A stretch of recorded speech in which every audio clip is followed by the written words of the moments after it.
الشیطان الرجیم بسم اللہ الرحمن الرحیم قال اللہ تعالی فی الکلام المجید والفرقان الحمید یا ایہا الانسان ما غرک بربک الکریم وقال النبی صلی اللہ علیہ وسلم اللہم انکا عفو تحب العفو فاعف عنا یا غفور صدق اللہ العظیم وبلغنا رسولہ النبی الکریم ونحن علی ذالک لمن الشاہدین والشاکرین والحمد للہ رب العالمین ان اللہ وملائکتہ یصلون علی النبی یا ایہا الذین آمنوا صلوا علیہ وسلموا تسلیما اللہم صلی علی سیدنا محمد وعلی آل سیدنا محمد وصحاب سیدنا محمد وبارک وسلم علیہ۔ میرے نہایت ہی واجب الاحترام ذی قدر وذی محترم وذی محتشم بزرگ و دوستو، خالق کائنات جل وعلا نے اپنی لاریب کتاب میں ارشاد فرمایا یا ایھا الانسان، اے انسان، ما غرک بربک الکریم، تجھے کریم رب سے کس چیز نے دور کر دیا؟ پتہ یہ چلا کہ یہ جو لفظ کریم ہے یہاں پہ اس لیے اپلائی کیا گیا کہ رب کائنات جل وعلا اتنے رحیم ہیں، اتنے کریم ہیں، بندے کو جب مخاطب کرتے ہیں اس بندے کو جو بندہ اللہ سے دور ہو چکا ہے، وہ نافرمان بن چکا ہے، وہ فاسق و فاجر ہے، وہ اتنا گناہ گار ہے کہ ظلمتوں کی اتھاہ گہرائیوں میں جا ڈوبا ہے، مگر رب کائنات جل وعلا اپنے اس کرم بخشی کرنے والے اسم گرامی کو یوز کر کے یہ باور کرانا چاہتے ہیں کہ تیرا رب تو اب بھی کریم ہے، کرم کرنے والا ہے، رحیم ہے، رحم کرنے والا ہے، تو کہاں بھٹک گیا، تو واپس کیوں نہیں پلٹتا؟ بس یہ رب کائنات جل وعلا کا ایک اسلوب ہے کہ جب کسی کو اپنا بنانا چاہتا ہے، قریب لانا چاہتا ہے، تو اپنی رحمت کی چھاؤں اسے عطا کرتا ہے۔ تو آقا کریم علیہ السلام کا فرمان عالی شان بھی ہے کہ رب کائنات جل وعلا کو سب سے جو پسند ہے وہ چیز، وہ عفو درگزر ہے، وہ معافی نامہ ہے، کرم بخشیاں ہیں۔ تو آقا کریم علیہ السلام جب دعا مانگا کرتے تو یہ دعا مانگا کرتے تھے اللہم انکا عفو، اے اللہ بے شک تو معاف کرنے والا ہے، فاعف عنا، اللہم انکا عفو تحب العفو، تو معاف کرنے کو پسند کرتا ہے، فاعف عنا یا غفور، اے بخشنے والے ہمیں معاف کر دے۔ آقا کریم علیہ السلام بذات خود رب کائنات جل وعلا سے کتنی بار معافی مانگتے تھے؟ حدیث پاک میں آتا ہے کہ رب کائنات جل وعلا کے محبوب صلی اللہ علیہ وسلم فرماتے ہیں کہ میں اللہ کا نبی ہو کے، اللہ کا حبیب ہو کے 70 مرتبہ روزانہ استغفار کرتا ہوں، اپنے رب سے معافی مانگتا ہوں، حالانکہ میرے کریم آقا علیہ السلام بخشے بخشائے ہیں، ان کا کوئی گناہ نہیں ہے، اور ایون کہ علماء کا فیصلہ یہ ہے کہ سارے نبی معصوم عن الخطا ہیں، ہر نبی معصوم ہوتا ہے۔ ہم تو بعض اوقات بچوں کو کہہ دیتے ہیں یہ معصوم ہے، علماء نے منع کیا کہ بچے کو بھی معصوم کرنے کی اجازت نہیں ہے، وہ بچہ 1 دن کا ہو، 10 دن کا ہو، حالانکہ اس کا کوئی نامہ اعمال میں عمل نہیں ہے، اس کے باوجود اسے معصوم کرنے کی اجازت نہیں ہے۔ معصوم عن الخطا اگر کوئی ذات ہے وہ نبیوں کی ذات ہے، اس کے علاوہ کسی پہ بھی معصوم کا لفظ استعمال کرنا مناسب نہیں ہے۔ تو بہرحال کہنے کا مطلب یہ ہے کہ رب کائنات جل وعلا کے محبوب صلی اللہ علیہ وسلم بخشے بخشائے ہونے کے باوجود آپ کی کیفیت یہ ہے کہ رب کائنات جل وعلا کی بارگاہ میں روزانہ کے طور پہ 70 مرتبہ توبہ کرتے ہیں۔ ہم نے بھی اپنے گریبان میں دیکھنا ہے کہ ہمارے نبی صلی اللہ علیہ وسلم کو 70 مرتبہ اپنے رب سے معافی مانگے، جن کا کوئی گناہ نہیں ہے، جو خطاؤں سے بھی پاک ہیں۔ تو یقین جانیے ہم کتنے پانی میں ہیں، ہماری حالت تو یہ ہے کہ ہم نے کبھی توبہ کی ہی نہیں، اگر توبہ کے لفظ ادا بھی کرتے ہیں تو لفظاً ہوتے ہیں، پریکٹیکلی توبہ نہیں ہوتی، دل کسی اور جگہ پہ ہوتا ہے، توجہ کسی اور جگہ پہ ہوتی ہے، لفظ زبان پہ توبہ کے ہوتے ہیں، بعض کا کانوں کو بھی ہاتھ لگاتے ہیں، لیکن حقیقت میں توبہ نہیں ہوتی۔ توبہ کے لیے جو ضروری شرائط ہیں اس میں ایک شرط یہ ہے کہ بندہ اس طرح سچی توبہ کرے کہ جیسے تھنوں سے نکلا ہوا دودھ واپس نہیں جا سکتا تھنوں میں، اسی طرح بندے کی توبہ ہونی چاہیے کہ گناہوں کی طرف دوبارہ پلٹنا اس کا ناممکن ہو، اس کو توبہ کہتے ہیں۔ اور آقا کریم علیہ السلام کا عفو درگزر، آپ کا جو معافی نامہ ہے، آپ نے صحابہ کے ساتھ رویہ کیا اختیار کیا؟ آپ نے اپنی امت کے ساتھ رویہ کیا اختیار کیا. آج اسی موضوع پہ گفتگو ہوگی کہ اللہ کے پیارے نبی صلی اللہ علیہ وسلم کے افق و گزر کے چند واقعات میں عرض کروں گا کہ رب کائنات جل وعلا بھی معاف کرنے والا، اس کا حبیب بھی معاف کرنے والا. تو ہمیں وہ رب جو کریم رب ہے اس نے بھی ہمیں موٹیویٹ کرنے کے لیے فرمایا یا ایھا الانسان ما غرک بربک الکریم. اور اگر آقا کریم علیہ السلام کی بارگاہ میں آتے ہیں تو حضرت انس رضی اللہ تعالیٰ عنہ فرماتے ہیں کہ اللہ کی قسم میں 10 سال اللہ کے نبی صلی اللہ علیہ وسلم کی خدمت میں رہا، میں نے 10 سالوں میں ایک دن بھی اللہ کے نبی صلی اللہ علیہ وسلم سے ڈانٹ نہیں پائی. سرکار اتنا پیار کرنے والے. یہ ہمارے پاس ظرف نہیں ہے کہ ہم چھوٹی چھوٹی بات پہ ڈانٹ بھی دیتے ہیں بچوں کو، پتہ نہیں کیا کیا ناراضگی اختیار کر لیتے ہیں، لیکن اللہ کے پیارے نبی صلی اللہ علیہ وسلم کبھی بھی ڈانٹتے نہیں تھے. حضرت انس رضی اللہ تعالیٰ عنہ فرماتے ہیں کہ ایک دن میرے کریم آقا علیہ السلام نے مجھے شہر کچھ سامان لینے کے لیے بھیجا. میری جوانی کے ایام تھے کہ میں جاتے جاتے راستے میں ایک کھیل تماشا ہو رہا تھا، میں بھی وہاں رک گیا. بچے کھڑے تھے، وہ جو تماشا دکھانے والا تماشا دکھا رہا تھا، میں بھی وہاں مصروف ہو گیا. جب کافی دیر گزر گئی تو میرے کریم آقا علیہ السلام اپنے کاشانہ اقدس سے باہر نکلے. چلتے چلتے وہاں تک پہنچے تو دیکھا حضرت انس رضی اللہ تعالیٰ عنہ فرماتے ہیں میں وہاں کھڑا تھا. میرے کریم آقا علیہ السلام پیچھے سے تشریف لائے، دونوں کانوں کو پکڑ کر سرکار فرماتے ہیں یا ذالاذنین، اے 2 کانوں والے. بس سرکار نے صرف اتنا کہا. آپ فرماتے ہیں میں پانی ہو گیا کہ میں آیا تو کسی کام کی غرض سے تھا، لیکن یہاں تماشا دیکھنے لگ گیا. جوانی تھی، فرماتے ہیں کہ جوانی میں قدم رکھ رہا تھا. کیسے کہ 10 سال کی عمر تھی جب میرے کریم آقا علیہ السلام کی خدمت میں ان کی والدہ محترمہ نے پیش کیا. تو 10 سال اللہ کے نبی کی بارگاہ میں گزارے، تو یقیناً اسی دوران ہی یہ واقعہ پیش آیا. تو کہنے کا مطلب یہ ہے کہ آقا کریم علیہ السلام اتنا پیار کرنے والے تھے. اور میرے کریم آقا علیہ السلام کا رویہ تمام صحابہ کے ساتھ ایسا ہی تھا. اگر کوئی غیر مسلم بھی آ جاتا، بعض اوقات تلخی سے بات کرتا، تو میرے کریم آقا علیہ السلام اس سے بھی بڑا پیار کرتے اور اسے اخلاق حسنہ کے وہ پھول نچھاور کرتے کہ وہ بندہ آپ کے اخلاق حسنہ سے متاثر ہو کے مسلمان ہو جاتا. میرے کریم آقا علیہ السلام آپ جب غزوہ بدر ہوتا ہے تو آقا کریم علیہ السلام کا داماد ہے، ابو العاص اس کا نام ہے، حضرت سیدہ خدیجہ الکبریٰ رضی اللہ تعالی عنہا کے ہمشیرہ کا بیٹا ہے. اللہ کے نبی صلی اللہ علیہ وسلم حضرت زینب سلام اللہ علیہا جو آپ کی لفت جگر ہیں، بڑی صاحبزادی، ان کے ساتھ ان کی شادی کر دیتے ہیں. لیکن جنگ بدر میں میرے کریم آقا علیہ السلام ایک طرف ہیں، آپ کا داماد دوسری طرف ہے. اب داماد کے ساتھ برسر پیکار ہیں، یعنی وہ مسلمان نہیں ہوا تھا، وہ کفار کی طرف سے تھا. ادھر میرے کریم آقا علیہ السلام کے 313 صحابہ شامل ہیں اور آپس میں جنگ ہو رہی ہے.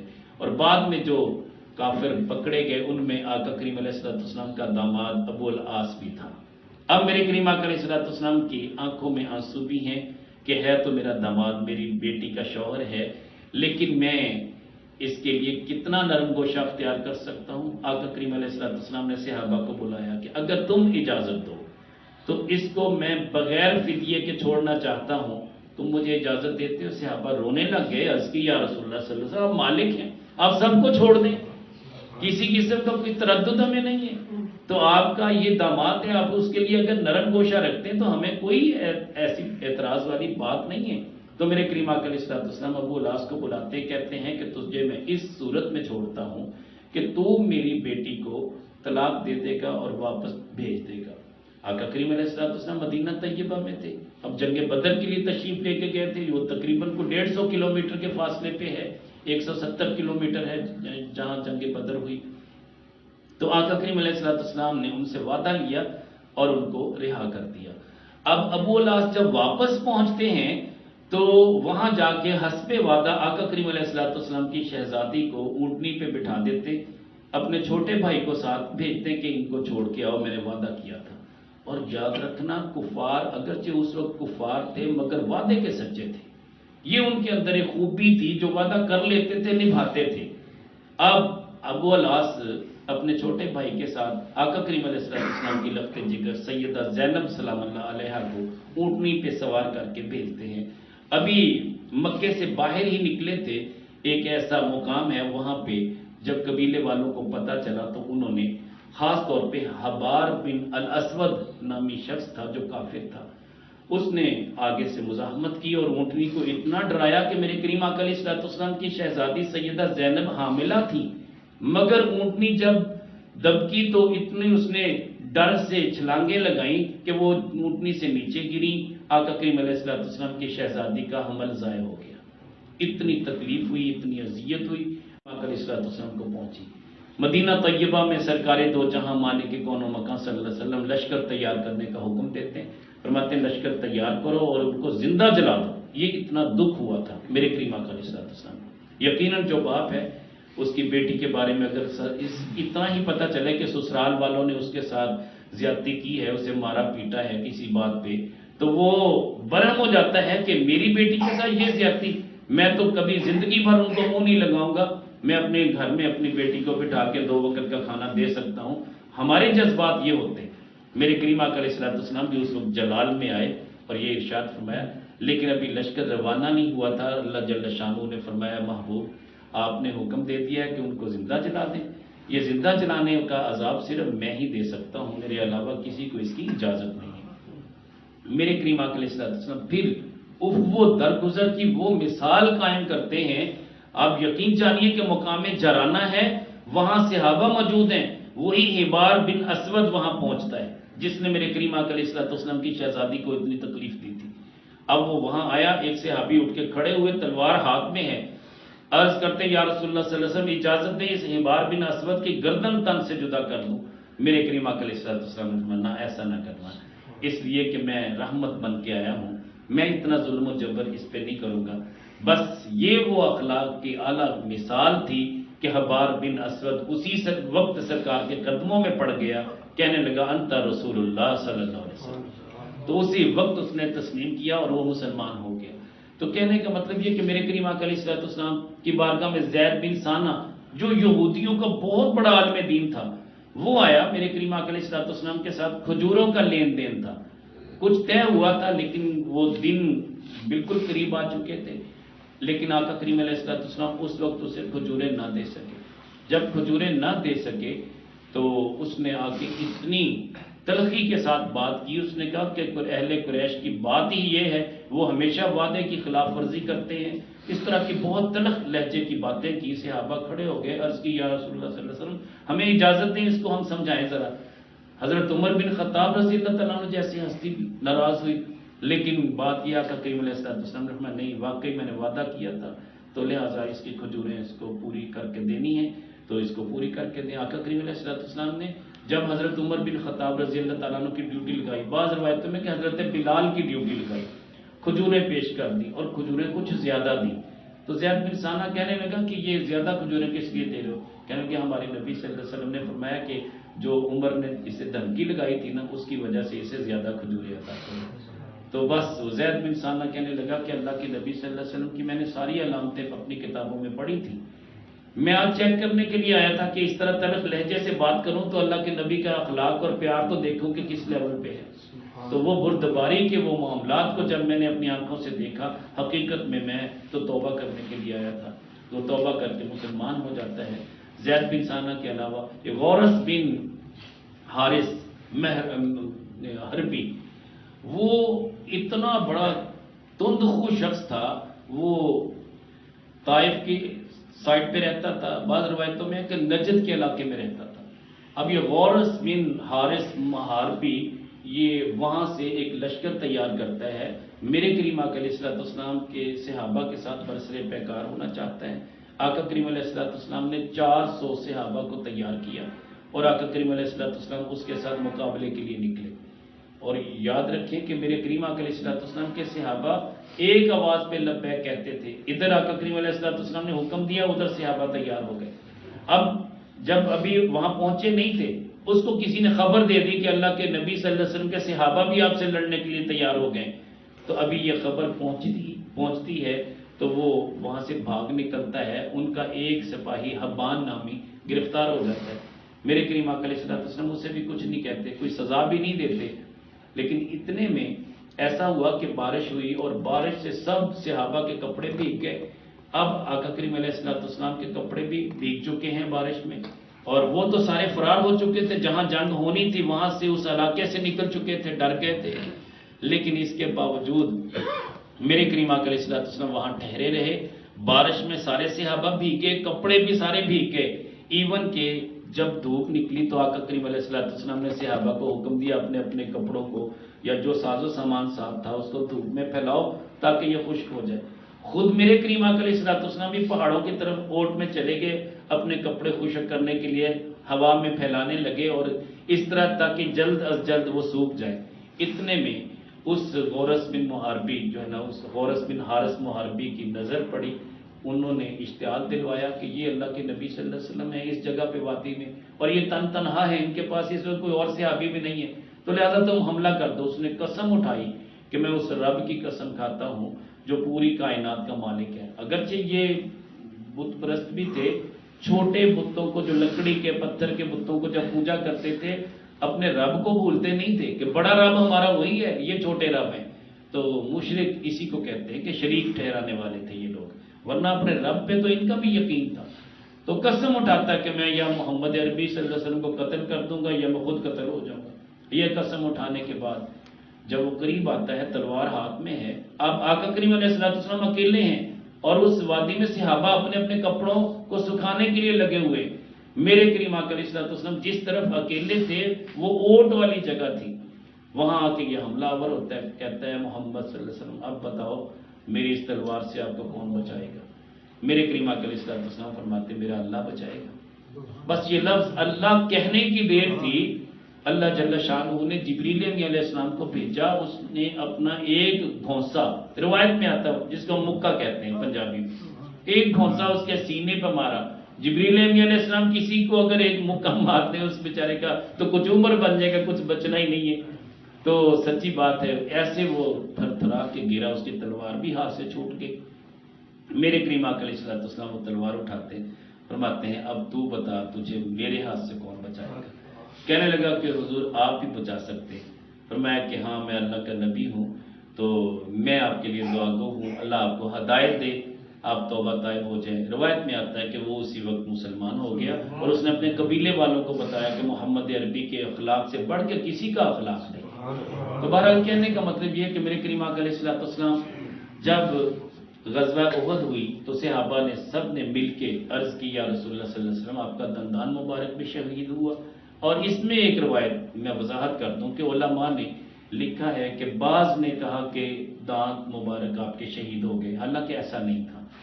جو ہمارے علماء نے اس کی وضاحت فرمائی ہے وہ یہ ہے کہ آقا کریم علیہ السلام کے جو سامنے والے دو دانت ہیں ان میں ایک دانت، اس کی ایک سائیڈ، اس کا ایک کنارہ وہ ٹوٹا تھا۔ اگرچہ دانت جب ٹوٹتا ہے اس سے ہونٹ بھی زخمی ہوتے ہیں، خون تو بہتا ہے، خون نکلتا ہے، ایسا ہوا، مگر سارے دانت نہیں ٹوٹے، یا دو دانت یا ایک دانت، یہ روایتیں جو ہے نا علماء اس کا انکار کرتے ہیں۔ علماء کہتے ہیں وہ ایک دانت ترچھے انداز میں ٹوٹا، اس میں دونوں دانتوں کے اندر خلا اتنا ہوا کہ جب میرے کریم آقا علیہ السلام بات کرتے تو اتنا خوبصورت لگتے کہ اس سے دونوں دانتوں کے درمیان سے ایسا نور نکلتا کہ سارے صحابہ کے چہروں پہ جب وہ نور پڑتا تو صحابہ باری باری آگے ہو کے بیٹھا کرتے تھے کہ حضور ہم آپ کے قریب اس لیے کہ وہ نور ہمارے اوپر بھی پڑ جائے۔ تو وہ نور والے تھے نا، میرے کریم آقا علیہ السلام نور بانٹا کرتے تھے۔ تو تنورت نور بین الثنایا، یہ ثنایا سامنے والے دانتوں کو کہتے ہیں، اس سے نور چھن چھن کے باہر نکلتا جب سرکار باتیں کیا کرتے تھے۔ تو آقا کریم علیہ السلام کے صحابہ نے عرض کی یا رسول اللہ صلی اللہ علیہ وسلم آپ ان کے لیے بد دعا کریں۔ فرمایا کہ میں بد دعا کرنے کے لیے نہیں آیا، میں ان کے لیے دعا کروں گا اللہم اہد قومی فإنہم لا یعلمون۔ تو یہ دعا میرے کریم آقا علیہ السلام نے کی اتنی تکلیف کے باوجود۔ اور یقین جانیے آقا کریم علیہ السلام جب فتح مکہ ہوئی تو فتح مکہ کے دوران آقا کریم علیہ السلام جس اونٹنی پہ بیٹھے ہوئے، انشاءاللہ کوشش کروں گا 5 سے 10 منٹ میں اپنی معروضات سمیٹوں، تو 5 سے 10 منٹ آپ انشاءاللہ آپ کو بہت ساری چیزیں سمجھنے میں فائدہ ہوگا۔ آقا کریم علیہ السلام جس اونٹنی پہ سوار ہے، اب فتح مکہ ہے، 10,000 صحابہ بھی ساتھ ہیں۔ اب کیفیت کیا ہے کہ آقا کریم علیہ السلام احساس کتنا رکھتے، صحابہ کے ساتھ جا رہے، سامنے ایک کتیا ہے، اس کے بچے بھی ہیں، وہ اپنے بچوں کو دودھ پلا رہی. اب آقا کریم علیہ السلام پورے لشکر کو حکم دیتے ہیں کہ لشکر کو یہاں سے اس طرف سے لے چلو. اب یہ سیدھا راستہ تھا، میرے کریم آقا علیہ السلام نے دشوار راستہ اپنے لشکر کے لیے. آپ کو پتا ہے کہ جب قافلہ ہو، بہت سارے لوگوں کا جمع غفیر ہو، 10,000 لوگوں سے زائد لوگ تھے، اتنے لوگوں کو وہاں سے گزارنا، وہ کھلا راستہ تھا، ادھر تنگ راستہ تھا. مگر آقا کریم علیہ السلام نے ادھر سے چلتے ہیں. صحابہ نے عرض کی حضور یہ راستہ زیادہ کھلا ہے. فرمایا اس کتیا کو تکلیف ہوگی، وہ اپنے بچوں کو دودھ پلا رہی ہے، ہماری وجہ سے وہ بیچاری ڈر جائے گی، اور جب ڈر کے بھاگے گی اس کے چھوٹے چھوٹے بچے بھی اس کے پیچھے بھاگیں گے. اس کو ڈرانا یہ میری ذات سے نہیں ہو سکتا کہ میں اس ایک کتیا کو بھی اس طرح ڈرا دوں، اس کے بچے مجھ سے ڈر جائیں. تو لہٰذا ادھر سے چلو. اب 10,000 صحابہ سرکار کے پیچھے سے دوسرے راستے سے اب مکہ میں داخل ہوتے ہیں. میرے کریم آقا علیہ السلام کی کیفیت کیا ہے؟ علماء نے بڑا پیارا نقشہ کھینچا. آقا کریم علیہ السلام اونٹنی پہ سوار ہیں اور اللہ جل شانہ کی حمد و ثنا کر رہے ہیں، تسبیح و تحلیل کر رہے ہیں، اور آپ کی پیشانی اتنی جھکی ہوئی ہے کہ جو اونٹنی کی کوہان ہے اس کے اوپر آپ نے سر رکھا ہوا. اب یاد رکھیے ایم پی ایم این اے جیت جاتا ہے نا تو ڈھول بھی بجتے ہیں، تو جناب وہ بڑے فخر سے گاڑی کے درمیان سے نکل کے باہر کھڑا ہوتا ہے. بہت بڑا وزیر اعظم ہو، صدر ہو، کوئی بھی ہو، جب وہ فتح حاصل ہوتی تو پھر وہ اکڑ کے سیدھا کھڑا ہوتا ہے اور لوگ اس کے نعرے مار رہے ہوتے ہیں. مگر اللہ کے نبی صلی اللہ علیہ وسلم کی پیشانی جھکی ہوئی ہے اور پیچھے اسامہ بن زید آقا کریم علیہ السلام کے پیچھے تشریف فرما ہے. اور یاد رکھیے کہ وہ اسامہ بن زید کون ہے؟ غلام کا بیٹا ہے. حضرت زید سرکار کے منہ بولے بیٹے تھے، ان کا لخت جگر اسامہ، وہ اس دن جب فتح مکہ ہے غلام کو پیچھے بٹھایا ہوا ہے. اللہ چاہتے تو حسن حسین کو بھی بٹھا لیتے، دیگر صحابہ بڑے بڑے جید صحابہ تھے، ان کے بچوں کو بٹھا لیتے، لیکن ایک غلام کے بچے کو میرے کریم آقا علیہ السلام نے سواری پہ بٹھا کے اخلاق اور کردار کی وہ مثال قائم کر دی جو ہمارے لیے مشعل راہ ہے اور عملی نمونہ ہے. اب کریم آقا علیہ السلام جب کعبہ میں داخل ہوتے ہیں، اب سارے کفار جن کو گرفتار کر لیا گیا اکٹھے ہو گئے. میرے کریم آقا علیہ السلام نے پوچھا کہ میں تم سے کیا معاملہ کرنے والا ہوں؟ وہ تھر تھر کانپ بھی رہے تھے اور اکثر کی آنکھوں سے آنسو بھی رواں تھے کہ ہم نے جو جو اذیتیں دی ہیں آج ہمارے ساتھ مواخذہ ہوگا، کیا بنے گا؟ تو ان کے ذہن میں یہی تھا کہ اے محمد عربی، آج آپ کو اللہ نے فتح دی ہے، یقیناً آپ ہم سے بدلہ لیں گے. مگر کریم آقا علیہ السلام نے لا تثریب علیکم اليوم، آج تم سے کوئی مواخذہ نہیں ہوگا، میں نے سب کو معاف کر دیا. اتنا کریم نبی ہمیں نصیب ہوا ہے. یقین جانیے کہ جس نے اذیتیں دی ہیں ان کو بھی سرکار معافی کا مجدہ سنا رہے. اور یہاں تک کہ عثمان بن طلحہ ایک وہ شخص ہے جس کے پاس کعبہ کی چابی ہوا کرتی تھی. ایک بار میرے کریم آقا علیہ السلام حرم کعبہ میں آئے تو اس سے کہا کہ یار چابی تو دو، میں اندر جانا چاہتا ہوں. کہنے لگا میں تو چابی نہیں دوں گا، غیر مسلم تھا، اسلام قبول نہیں کیا تھا. میرے کریم آقا علیہ السلام نے فرمایا عثمان بن طلحہ یاد رکھنا یہ چابی محمد عربی کے ہاتھ میں ایک دن آئے گی. آج وہ دن آیا تو آقا کریم علیہ السلام کے ہاتھ میں چابی ہے. سرکار دو جہاں مالک کون و مکان صلی اللہ علیہ وسلم حرم کعبہ میں داخل ہوتے ہیں، بتوں کو اتارتے ہیں. روایت میں آتا ہے حضرت علی المرتضیٰ شیر خدا رضی اللہ تعالیٰ عنہ کو سرکار نے اپنے کاندھوں پہ بٹھایا اور پوچھا ہے علی یہ اوپر والے بت اتارو. چاہتے تو سرکار اشارہ کرتے اتر جاتے، لیکن مولا علی شیر خدا کا مرتبہ بھی تو دکھانا تھا نا. پوچھا ہے علی بتاؤ کہاں پہنچ گئے؟ عرض کی یا رسول اللہ صلی اللہ علیہ وسلم حکم دے تو عرش کا پایا نہ پکڑ لو. بلندی اتنی ہے سرکار کے کاندھوں پہ بیٹھے لیکن کہاں پہنچ گئے. تو بہرحال کہنے کا مطلب یہ کہ مولا علی شیر خدا رضی اللہ تعالیٰ عنہ ان بتوں کو اتارتے ہیں، خانہ کعبہ کے اندر شکرانے کے نفل پڑے جاتے ہیں، سرکار باہر تشریف لاتے ہیں. اب سارے صحابہ منتظر ہیں. سیدنا ابوبکر صدیق رضی اللہ تعالیٰ عنہ اپنی شان کو مد نظر رکھتے ہوئے، اپنے پیار کو، اپنی دوستی کو مد نظر رکھتے ہوئے دل میں خیال کر رہے ہیں اب خانہ کعبہ کی چابی سرکار مجھے دیں گے. عمر بن خطاب کے ذہن میں تو مجھے دیں گے، عثمان غنی کے ذہن میں مجھے دیں گے. مولا علی شیر خدا کی نسبت، اس نسبت کو مد نظر رکھتے ہوئے آپ کے ذہن میں کہ شاید یہ چابی اب مجھے ملے. ہر صحابی منتظر ہے کہ چابی کس خوش قسمت کو ملتی ہے. مگر یقین جانیے میرے کریم آقا علیہ السلام جس نام کو پکارتے ہیں وہ عثمان بن طلحہ کا نام تھا. فرمایا عثمان بن طلحہ کہاں ہے؟ صحابہ حیران کہ اب ان سے کیا مواخذہ کریں گے. فرمایا نہیں عثمان، یہ چابی تم سے لی تھی، ایک وقت تھا کہ میں نے مانگی تھی تو نے نہیں دی تھی، میں نے درگزر کیا. اب یہ چابی مجھے مل چکی ہے، اس پہ میرا اختیار ہے، مگر عثمان بن طلحہ یاد رکھنا تا قیامت یہ چابی تیری نسلوں میں رہے گی، کوئی تجھ سے چھین نہیں سکے گا، یہ چابی تیرے ہی پاس رہے گی۔ مجھے بتائیے ایسی اخلاق کی کالا کردار کی مثال کوئی پیش کر سکتا ہے کہ وہ جو ناراض ہے، جو دشمن ہے، جو مخالف ہے، اللہ کے نبی اسی کو نواز رہے۔ اور یاد رکھیں میرے کریم آقا علیہ السلام، آپ نے چند ایسے شخص تھے 5 یا 7 لوگ جن کے بارے میں آقا کریم علیہ السلام نے فرمایا تھا کہ انہوں نے اس لیول پہ اذیت دی، وہ مجھے نہیں مسلمانوں کو اذیت دی، ان کے حقوق پامال کیے، اگر مجھے اذیت دیتے میں درگزر کر دیتا، انہوں نے ان کے حقوق پامال کیے، لہٰذا ان کی معافی نہیں، ان کو جہاں دیکھو قتل کر دو۔ ان میں ایک اقتل بھی تھا۔ اب اقتل جو تھا، آقا کریم علیہ السلام نے صحابہ بیٹھے ہوئے فرمایا کہ اگر اقتل خانہ کعبہ کے پردوں میں چھپا ہوا ملے تب بھی اسے قتل کر دو۔ صحابہ اسی وقت دوڑے، اندازہ ہو گیا تھا کہ آقا کریم علیہ السلام کی نگاہیں خانہ کعبہ کے پردوں میں اسے چھپا ہوا دیکھ رہی ہیں۔ بیٹھے اب اور جگہ پہ تھے، میرے کریم آقا علیہ السلام نے جیسے فرمایا چند صحابہ اٹھے اور دوڑتے ہوئے گئے، جب دیکھا حرم کعبہ میں واقعی وہ غلاف کے اندر اپنا سر چھپائے ہوئے تھا، اور مقام ابراہیم اور ملتزم کے درمیان جو جگہ، ملتزم کہتے ہیں جو حجر اسود سے دروازے تک کی جگہ، وہ ملتزم ہے، اور اس کے سامنے مقام ابراہیم ہے، اس کے درمیان اسے وہیں حرم کعبہ میں قتل کر دیا، اس لیے کہ وہ اتنا زیادتی کرنے والا شخص تھا، اس نے مسلمانوں کو بہت ستایا تھا۔ اب آقا کریم علیہ السلام کی بارگاہ میں رات کا وقت ہوا تو کعب بن زہیر بھی آ گئے۔ اب یہ کعب بن زہیر جب تشریف لائے نا، ان کے بارے میں بھی میرے کریم آقا علیہ السلام قتل کا آرڈر کر چکے تھے کہ اسے بھی جہاں پاؤ اسے قتل کر دو۔ اس نے بڑی اذیتیں دی تھی، جب بھی جنگ ہوتی تو یہ آقا کریم علیہ السلام کی شان میں گستاخی کرتا، ایسے اشعار پڑھتا اور مسلمانوں کے خلاف اشعار پڑھتا۔ اب آقا کریم علیہ السلام نے کہا کہ اس کو بھی قتل کر دو۔ اس کا بھائی مسلمان ہو چکا تھا اور یہ ڈر کے مارے طائف بھاگ چکا تھا۔ بھائی وہاں پہنچا، کہنے لگا محمد عربی بڑے اخلاق کریمانہ کے مالک ہیں، جا کے معافی مانگ لو، معافی مل جائے گی۔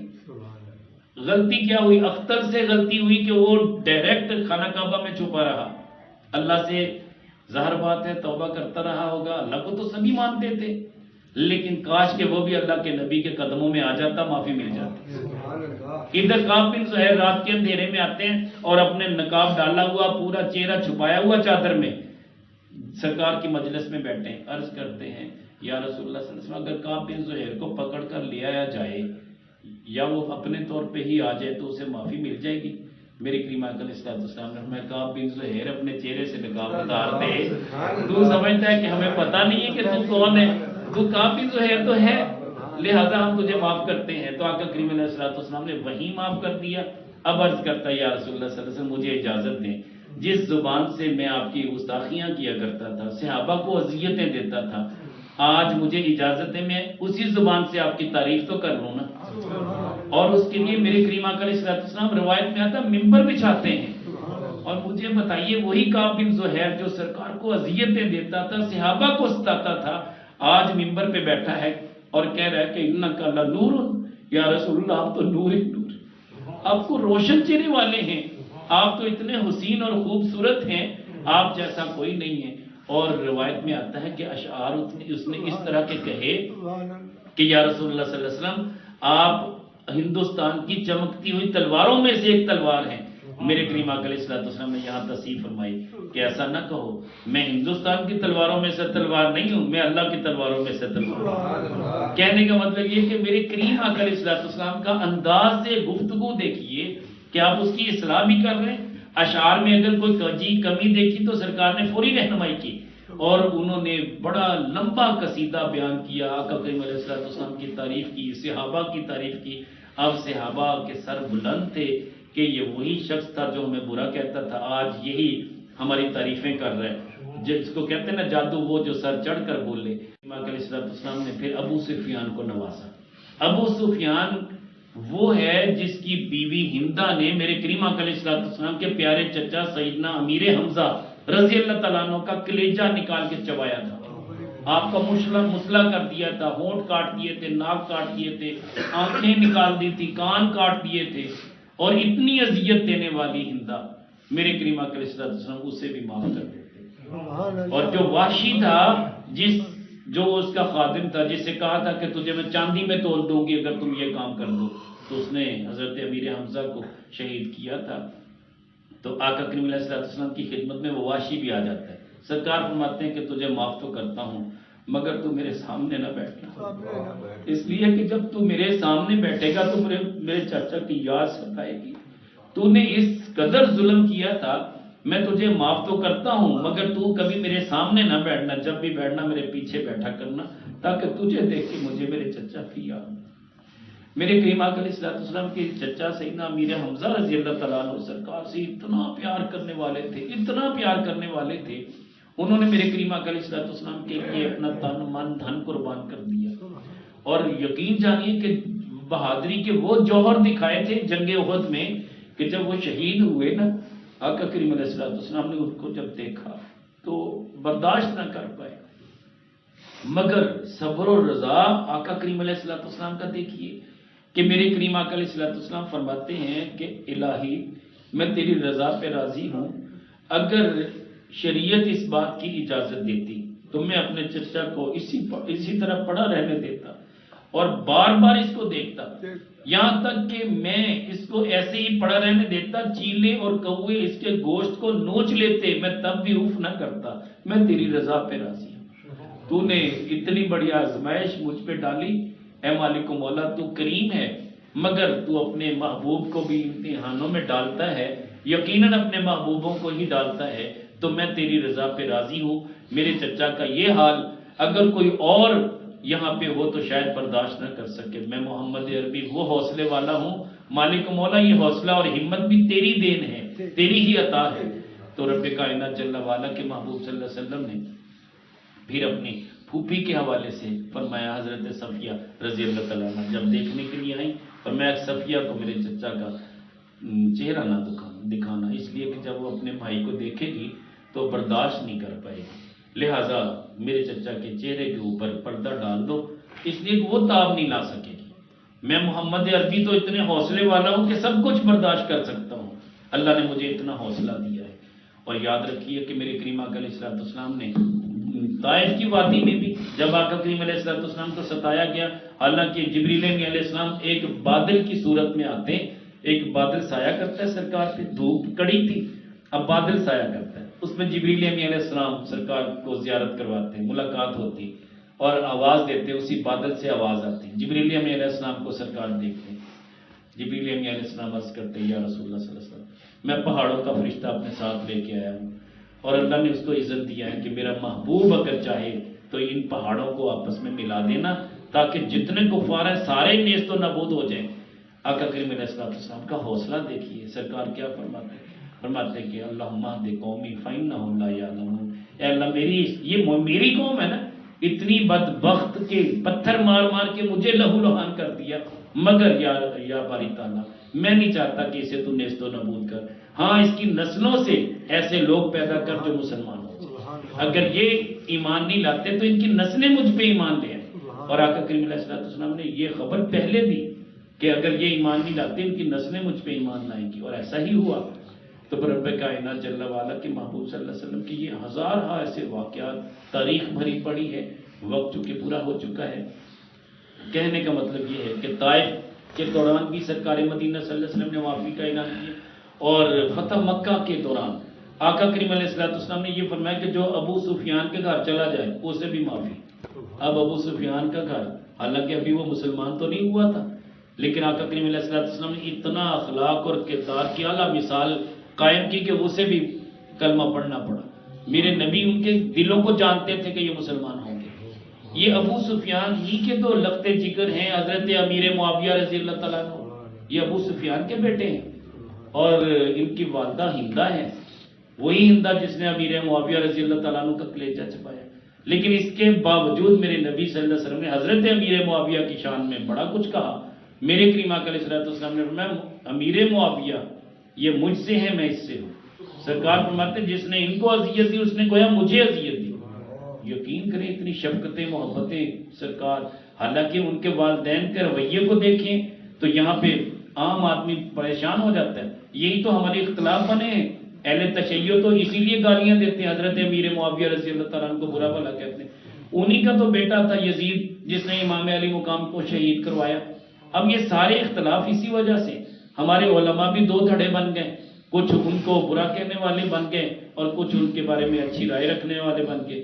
حقیقت یہی ہے، امام عشق و محبت امام احمد رضا خان بریلوی رحمۃ اللہ علیہ فرماتے ہیں کبھی بھی امیر معاویہ رضی اللہ تعالیٰ عنہ کے بارے میں زبان درازی نہ کرنا، اس لیے کہ وہ نبی کریم صلی اللہ علیہ وسلم سے ایسا عشق کرتے تھے کہ جب میرے کریم آقا علیہ السلام آپ کے جو تبرکات تھے انہوں نے وصیت کی تھی جب میں دنیا سے چلا جاؤں تو سرکار دو عالم صلی اللہ علیہ وسلم کے ناخن مبارک، آپ کے موئے مبارک میرے ہونٹوں پہ اور آنکھوں پہ رکھ دینا۔ سرکار مدینہ صلی اللہ علیہ وسلم کی طرف سے ایک صحابی کو چادر ملی، انہوں نے مانگی مگر وہ نہیں دے رہے تھے۔ 30,000 دینار جو کہ بڑے بیش قیمت سونے کے سکے، 30,000 دینار میں حضرت امیر معاویہ رضی اللہ تعالیٰ عنہ نے وہ چادر خریدی۔ کیوں خریدی؟ کہ یہ سرکار کے جسم اطہر سے ٹچ ہو چکی ہے، اور آقا کریم علیہ السلام کی وہ چادر اس لیے لی کہ میں تبرک کے طور پہ رکھنا نہیں چاہتا بلکہ یہ میں اپنے قبر میں ساتھ لے کے جاؤں گا کفن کے طور پہ۔ تو یہ روایتیں موجود ہیں، اس شخص نے نہیں دی تھی، اس کے مرنے کے بعد اس کے گھر والوں نے وہ چادر سیل کر دی، تو 30,000 دینار میں حضرت امیر معاویہ رضی اللہ تعالیٰ عنہ نے وہ چادر لی۔ تو کہنے کا مطلب یہ کہ واقعات تو بے شمار ہیں، میرے کریم آقا علیہ السلام کے ہزارہا واقعات موجود ہیں، ان میں سے چند ایک میں نے آج پیش کیے۔ یہ میرے کریم آقا علیہ السلام کا وہ درگزر ہے۔ رب کائنات جل وعلا اپنے محبوب کے صدقے ہمیں بھی ایسی توفیق دے کہ ہم بھی ایسے اخلاق اور کردار کے مالک بنے، اور اللہ ہمیں بھی معاف کرنے کا جذبہ عطا کرے، اور اللہ جل شانہ کو چونکہ پسند ہے تو یہ دعا بھی مانگا کریں، اللہم انک عفو تحب العفو فاعف عنا یا غفور۔ اور یاد رکھیں کہ شب برات آنے والی ہے، اسی شب برات میں بنو بکر بنی کلب کے بیڑوں کے برابر رب کائنات جل وعلا نے دوزخیوں کو، جو جن پہ دوزخ واجب ہو چکا ہے، اللہ نے ان کو رہائی دینی ہے۔ اللہ کرے ہمارا نام بھی ان میں شامل ہو جائے، تو اتنی تعداد ہوگی کہ ان کے بھیڑیں بکریاں پورے عرب میں سب سے زیادہ تھیں۔ رب کائنات جل وعلا کے محبوب صلی اللہ علیہ وسلم فرماتے ہیں ان کے بالوں کے برابر میرے امتیوں کو جن پہ دوزخ واجب ہو چکا ہے اس رات کو رہائی ملتی ہے۔ تو لہذا کوشش کر کے جتنا ہو سکے یہی دعا اللہم انک عفو تحب العفو فاعف عنا یا غفور، یہ کثرت سے پڑھنی اس کی، یہ گویا کہ ایک طرح کا استغفار ہی ہے، توبہ ہی ہے۔ اللہ اس پہ عمل کی توفیق دے۔